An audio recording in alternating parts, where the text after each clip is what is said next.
The Hidden Scroll, Episode 3, The Tower That Touched the Sky. Every civilization has a story of reaching too far.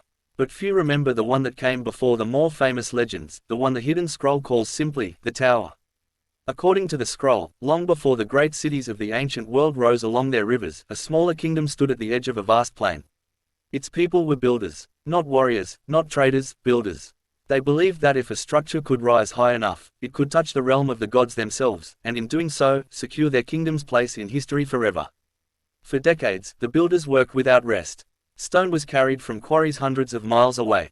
Entire forests were cleared to fuel the kilns that baked the bricks. Villages were emptied of their young men, all sent to lift, carry, and climb. The tower rose one level at a time, and with each level, the kingdom's pride rose with it. At first, the project united the people. Songs were written about the builders. Children were told that one day, they too would help finish the tower their grandparents had begun. But as the tower grew taller, something changed. The higher levels became more dangerous. Workers fell. Food grew scarce, since so many hands were pulled from the fields. Farmers who once grew grain now hauled stone instead. The scroll records a warning that was given to the king in the tower's later years. An elder advisor knelt before him and said, "A structure built on hunger cannot stand on pride alone." The king dismissed him. He believed the tower was close to completion, and that the gods themselves would reward the kingdom's sacrifice. Then came the storm. The scroll describes it not as an ordinary storm, but as something the people had never witnessed before, winds that seemed to circle the tower itself, as if the sky were testing what had been built to challenge it. For 3 days, the storm did not stop. Workers were ordered to keep building even as the winds grew fiercer, because the king refused to halt construction so close to what he believed was the tower's final stone. On the third night, the upper levels collapsed. The scroll does not dwell on the numbers lost. It says only that the kingdom's grief was so total that for a generation afterward, no one spoke the tower's name. The stones were left where they fell.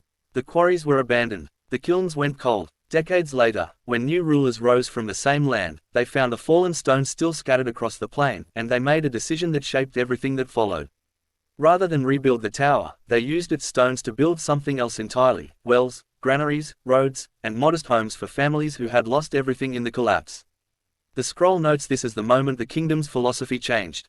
They stopped building monuments to be seen from a distance, and started building things that could actually hold a life together. The final passage of this chapter reads, "We once believed height was the measure of greatness. We have learned since that a foundation matters more than a summit. What stands the longest is rarely what reaches the highest. It is what was built to be lived in, not admired." Historians who study the Hidden Scroll still debate whether the tower was a real structure or a parable meant to warn future rulers against overreach. Some point to unexplained mounds of stone found in remote plains, too uniform to be natural, too vast to be explained by local settlements. Others believe the story was invented entirely, not to describe an event, but to describe a pattern. A pattern that repeats every time a civilization mistakes ambition for wisdom. Whether or not the tower ever touched the sky, its lesson has outlived every stone that fell that night. Reach too far without a foundation, and even the greatest ambition collapses under its own weight. The next chapter of the Hidden Scroll I.